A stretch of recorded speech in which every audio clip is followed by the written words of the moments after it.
Bastien, vous vous demandez quoi voir, c'est tout Spielberg. Excusez-moi. Le film de la semaine dernière est encore sur la gorge.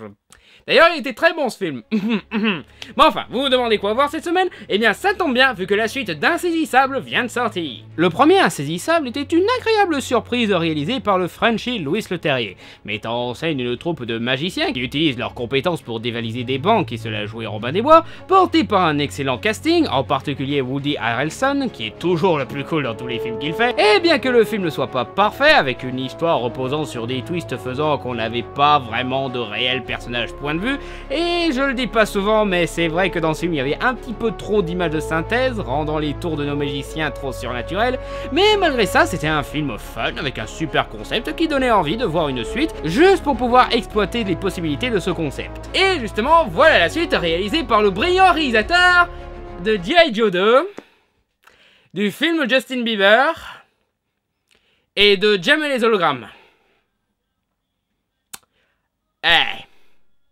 Dans cette sélection, pour l'instant, c'est G.I. Joe 2 son meilleur film. Bon, ok, malgré le choix de réal discutable, cette suite a l'air tout aussi sympa que le premier film. Proposant une suite à la Ocean 12, où nos héros sont forcés à faire un cast pour quelqu'un d'autre qui veut se venger de nos héros, reprenant les personnages qu'on aimait bien, excepté Isla Fisher.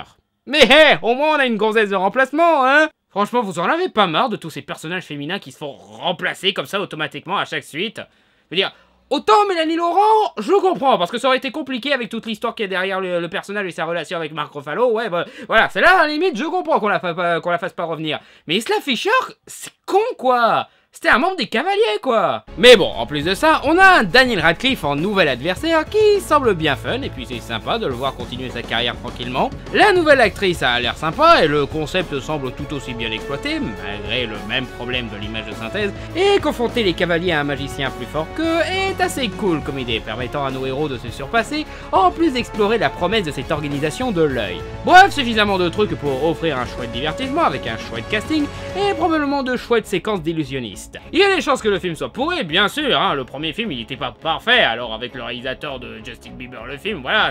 Mais cela dit, le seul moyen de savoir si le film est bon ou pas, c'est encore d'aller le voir. Le film sort mercredi au cinéma Le Régent de Bastia, mais sort surtout en avant-première mardi soir. Pour plus d'informations, vous pouvez aller sur le site du Régent, dont le lien est dans la description. Merci d'avoir regardé cette vidéo en collaboration avec le cinéma Le Régent de Bastia. Si vous voulez voir mes autres vidéos, vous pouvez les retrouver sur mon blog personnel, où je mets toutes mes vidéos, ou sur voxmaker.fr, où je mets mes vidéos les plus récentes, et où vous pouvez aussi trouver celles de mes confrères. Et d'ailleurs, j'en profite pour vous inviter à voir ma critique du Prestige de Christopher Nolan, un autre film qui parle un petit peu d'illusionniste et de manipulation, etc. Le tout porté par de super acteurs, dont Michael Caine.